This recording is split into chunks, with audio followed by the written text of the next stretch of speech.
नमस्कार। Electoral roll revision ये एक ऐसा शब्द है जो हम सब ने सुना होगा, खासकर चुनाव के टाइम पर इसका असल में मतलब क्या है? देखिए, ये सिर्फ कोई सरकारी कागजी कार्रवाई नहीं है। ये एक ऐसी प्रोसेस है जो सीधे सीधे हमारे वोट को सिक्योर करती है। तो चलिए इसको जरा डिटेल में समझते हैं और देखते हैं कि ये हमारे लोकतंत्र के लिए आखिर इतना जरूरी क्यों है। अच्छा, जब भी हम इलेक्टोरल रोल के अपडेट के बारे में सोचते हैं तो सबसे पहले दिमाग में क्या आता है? यही ना कि नए वोटर्स का नाम जोड़ा जा रहा है। वो लोग जो अभी अभी 18 साल के हुए हैं अपना नाम लिस्ट में डलवा रहे हैं। पर क्या कहानी बस इतनी सी है? बिल्कुल भी नहीं। अब वक्त है इस सोच को बदलने का और पर्दे के पीछे की पूरी कहानी को समझने का।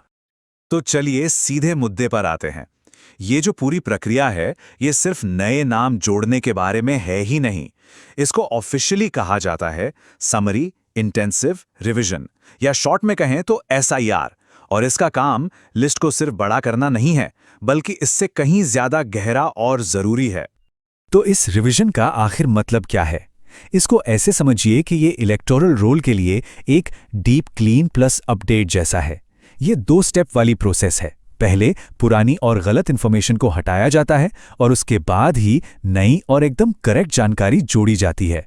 मतलब एक तरह से साफ कैनवास से शुरुआत करने जैसा है। तो इस डीप क्लीन में होता क्या है असल में? देखिए, ये काफी डिटेल्ड काम है। अधिकारी उन लोगों के नाम हटाते हैं जिनकी मृत्यु हो चुकी है। वो डुप्लीकेट एंट्रीज ढूंढते हैं, मतलब जहां एक ही इंसान का नाम कई बार लिस्ट में हो, और उन्हें ठीक करते हैं। फिर उन लोगों को हटाया जाता है जिनका कोई वैलिड एड्रेस ही नहीं है। और सबसे जरूरी, अगर किसी के पास एक से ज्यादा वोटर आईडी हैं तो उन्हें मर्ज करके एक सिंगल सही आईडी बना दिया जाता है। अब ये सब सुनने में तो काफी अच्छा लगता है ना, पर ये असल में होता कैसे है? ये सब सिर्फ कागजों पर नहीं होता, ये होता है जमीन पर, हमारे आस पड़ोस में। हम बात कर रहे हैं एक बहुत ही जरूरी डोर टू डोर सर्वे की। ये समझना बहुत ज़रूरी है। ये सिर्फ कागजी कार्रवाई नहीं है जो किसी ऑफिस में बैठ के हो रही हो। जो बूथ लेवल ऑफिसर होते हैं, या जिन्हें हम BLO कहते हैं, वो सच में हर घर जाते हैं। वो दरवाजे खटखटाते हैं और हर एक डिटेल को पर्सनली वेरीफाई करते हैं। ये एक बहुत बड़ा ग्रासरूट्स लेवल का काम है। लेकिन यहीं पर एक दिक्कत आ सकती है।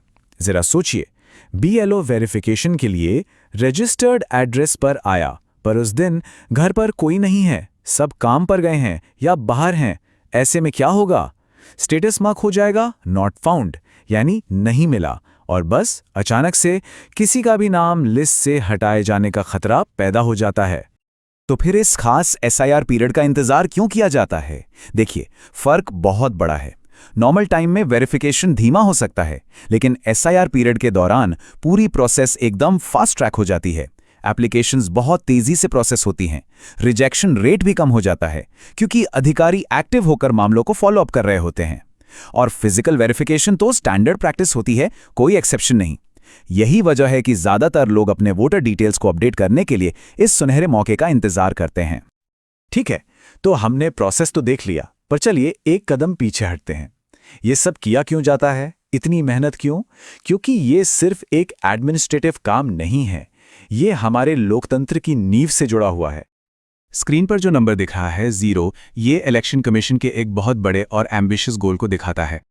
जी हाँ, लक्ष्य है एक जीरो एरर लिस्ट बनाना।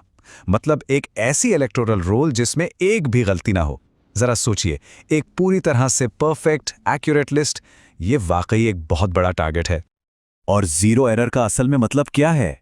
इसका मतलब है कि लिस्ट में कोई भी गलत नाम नहीं होगा, कोई डुप्लीकेट वोटर नहीं होगा, कोई भी अंडर एज व्यक्ति वोट नहीं कर पाएगा, और कोई भी एक से ज्यादा जगहों पर रजिस्टर्ड नहीं होगा। हर एक पॉइंट एक फेयर और ऑनेस्ट इलेक्शन को पक्का करने के लिए एक सेफगार्ड है। और ये मत सोचिए कि इसमें सिर्फ इलेक्शन कमीशन की ही नजर है। जितनी भी पॉलिटिकल पार्टीज हैं, वो सब इस रिवीजन प्रोसेस को बहुत बहुत गंभीरता से लेती हैं। वो इस पर बाज की तरह नजर बनाए रखती हैं। पर वो इतनी परवाह करते क्यों हैं? सारा खेल स्ट्रैटेजी का है। देखिए, नए वोटर्स मतलब वोट्स का एक नया पूल, एक साफ सुथरी लिस्ट एक फेयर मुकाबले को यकीनी बनाती है, जिसमें फर्जी वोटों की कोई टेंशन नहीं होती। और जब माइग्रेशन अपडेट होता है तो पार्टियों को पता होता है कि असल में वोटर हैं कहां। आखिरकार SIR के बाद जो वोटर लिस्ट बनती है, वही तो अगले चुनाव का रण क्षेत्र होती है। तो बात घूम फिर कर एक ही जगह आती है। फर्जी वोटर्स का मतलब है इल्लीगल वोटिंग, और इल्लीगल वोटिंग हमारे लोकतंत्र को कमजोर करती है। बात इतनी ही सीधी और इतनी ही गंभीर है। अभी तक हमने सिस्टम और पार्टीज की बात की, लेकिन अब चलिए इसे पर्सनल बनाते हैं, क्योंकि ये सिर्फ एक सरकारी प्रोसेस नहीं है, इसमें हर एक वोटर का एक बहुत जरूरी रोल होता है। यहाँ एक बहुत बड़ी गलतफहमी है जिसे दूर करना बहुत जरूरी है। वो ये कि एक बार किसी का नाम वोटर लिस्ट में आ गया तो वो पत्थर की लकीर बन गया। सच तो यह है कि ऐसा बिल्कुल भी नहीं है। इस SIR प्रोसेस को एक ताकतवर फिल्टर की तरह सोचना सबसे सही रहेगा। इसका एक ही मकसद है, उन नामों को एक्टिव होकर हटाना जिन्हें इनवैलिड या गलत मार्क किया गया है। यह हमारे चुनावी सिस्टम के लिए एक सिक्योरिटी मैकेनिज्म है। तो इस फिल्टर से कौन बाहर हो सकता है? वो लोग जिनकी मृत्यु हो चुकी है, वो लोग जो किसी नए शहर या राज्य में शिफ्ट हो गए हैं, वो जिनका एड्रेस अब वैलिड नहीं है, और सबसे जरूरी, वो लोग जो वेरिफिकेशन के दौरान नॉट फाउंड पाए गए थे। इनमें से किसी भी कैटेगरी में आने का मतलब है कि नाम हटने का खतरा है। इसलिए जब BLO जानकारी के लिए दरवाजे पर आएं तो सही जानकारी देना सिर्फ एक काम नहीं है, ये असल में अपने वोट के अधिकार को बचाने का एक सीधा तरीका है। इस प्रोसेस में सहयोग करके ही हम ये पक्का कर सकते हैं कि हर एक वैलिड वोट गिना जाए और सुरक्षित रहे। तो आखिर में बात इस एक सवाल पर आकर रुकती है जो हम सबको खुद से पूछना चाहिए। जिस इलेक्टोरल रोल में किसी का नाम है, वो कितनी सिक्योर है? ये जानना और ये पक्का करना कि वो एकदम एक्यूरेट है, सिर्फ एक चॉइस नहीं है, यह हम सबकी जिम्मेदारी है।